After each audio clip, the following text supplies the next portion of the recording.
Hikaru kicks things off with the Trompowsky attack. Instead of going into deep theory, he's basically saying, let's fight.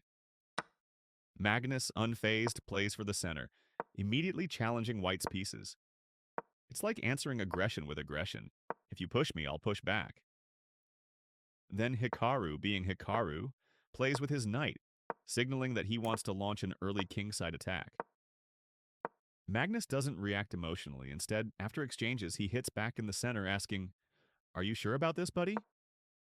Early game, Hikaru pushes, Magnus asks. Questions, Hikaru keeps advancing, and Magnus doesn't flinch. Instead of retreating or panicking, he plays actively. Black puts pressure on White's structure early. It's a classic Magnus moves, practical, annoying, and full of purpose. He established control of the center. Magnus is saying, you can throw your pieces at me, but I'll take the important squares.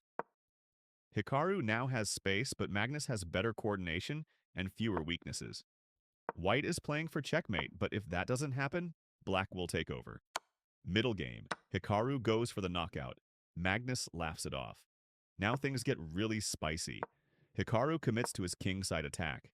This is Hikaru's style. Maximum aggression, minimum regret. If this attack works, Magnus is in big trouble, but Magnus is not scared. He's just reinforcing his position.